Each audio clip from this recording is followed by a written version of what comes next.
Hey everybody, it's Danielle with Wildtree. Oh, and I just got something in my eye. Anyways, I had a request from somebody to show how I make spaghetti sauce. So that's what I'm going to do. I got this recipe from a friend of mine that I've known for several years now. Although we've never met. We met on BakeSpace, and we've been cooking and baking virtually together for a long time. And she's Italian, and she gave me her grandmother's homemade spaghetti sauce. I was really intimidated at the time to make it, but to make any homemade spaghetti sauce. I just used Prego when my girls were little, and I would doctor it up, which usually meant adding a little bit of garlic powder and maybe a tad bit of Italian seasoning to it.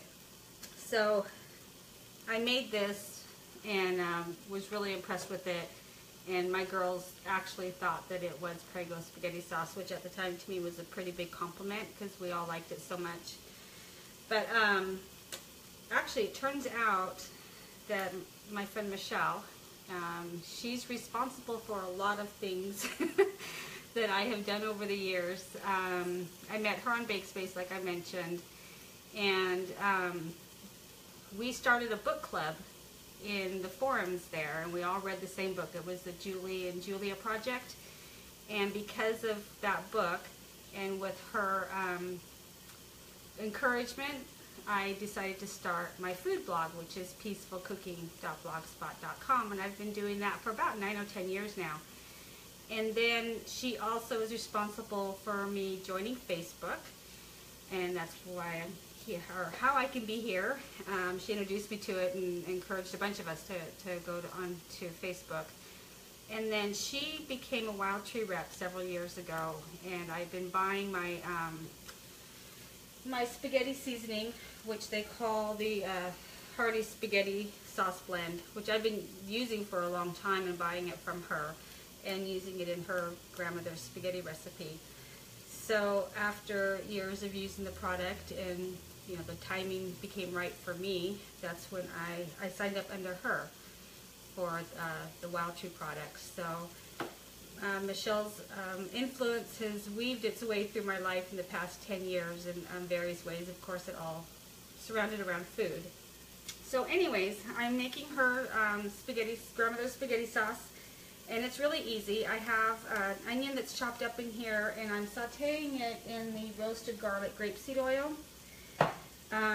It's almost ready to have the rest of the stuff added to it. So I'm going to add some of the spaghetti, the Italian seasoning or spaghetti blend. And I think the reason I like this so much, I never thought of a preference on seasoning blends, but I'm not a big fan of thyme, and this doesn't have any thyme in it. So if you like thyme, go ahead and add it in, but I think that's why I like it. I was looking at the ingredients today, and that's probably what it is. So I'm going to add about a tablespoon of this. This is going to make a pretty big pot of spaghetti. And I don't make spaghetti sauce or spaghetti for myself very often. So I was like, what am I going to do with this? Of course, I'll just put it in Ziploc baggies and freeze them probably. But I looked up on Google what else you can do with spaghetti sauce, and Food Network has 50 recipes you can use spaghetti sauce in. So of course you've got your regular pizzas, your lasagna, calzones, but ratatouille and tomato soup. I think tomato soup sounds really good to make. I haven't made that in a long time. It is one of the ingredients that surprised me in the recipe, and was crushed peppers. Those little red pepper flakes that you get for your pizza when you order it. So I get just a little bit because I don't want too much heat, but it does add just something to it. I can't really explain it. Can't tell that it's spicy, but is that heat from the spice, or is it heat because the sauce is hot or warm? So I crush them up in my mortar with my mortar and pestle, because I don't want any of the whole seeds in there. So if you can see that, I just have a little bit, and I'll throw some of that in there. And some basil. So I'll just put a teaspoon of basil. Now, Michelle uses fresh basil, and if you're using fresh herbs, you always use a lot more than you do if you got dry herbs.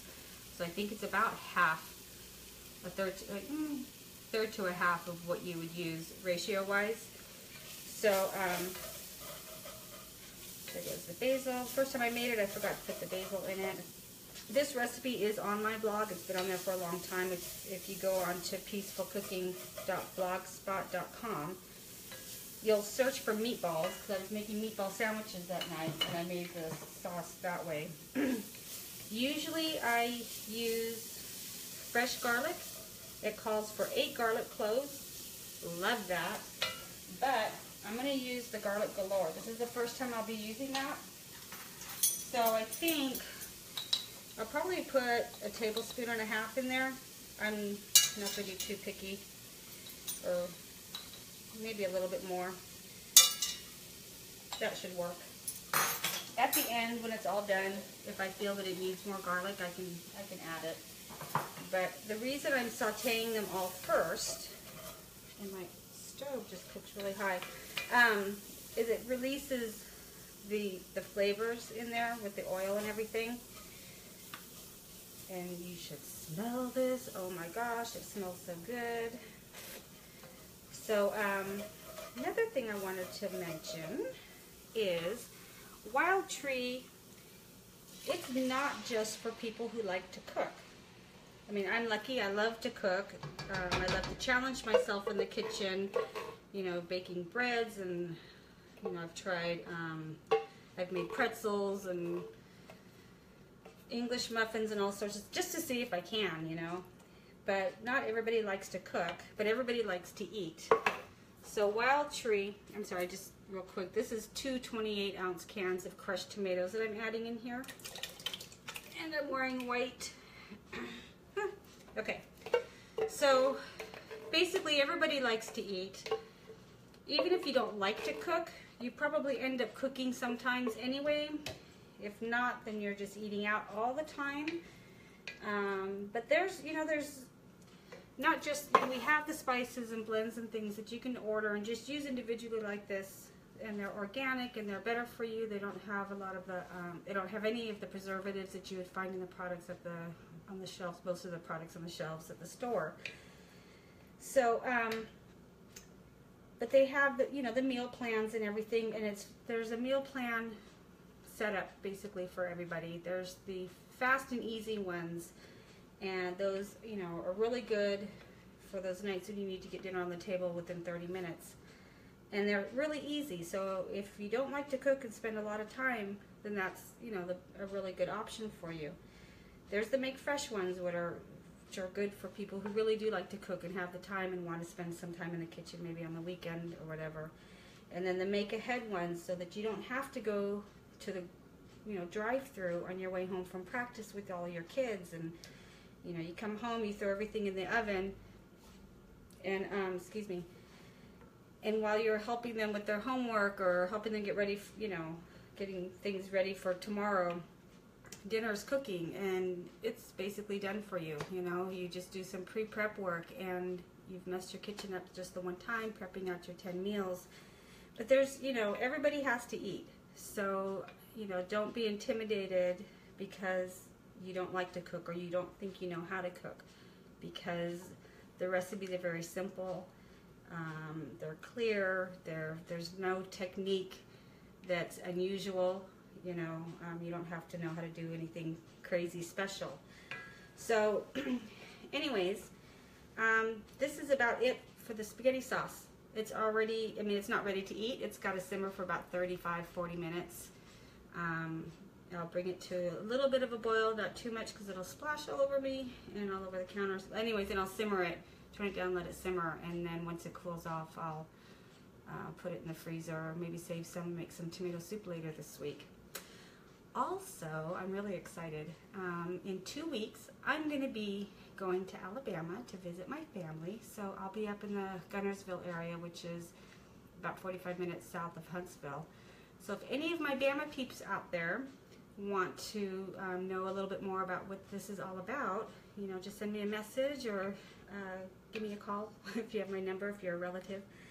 And you know, I'm only going to be out there for a week, so I would love to share this great product with everybody, and I'm really looking forward to being back there and seeing my family and my sisters and my brother and my mommy and my nieces and nephews, and hopefully I get to see some of my cousins.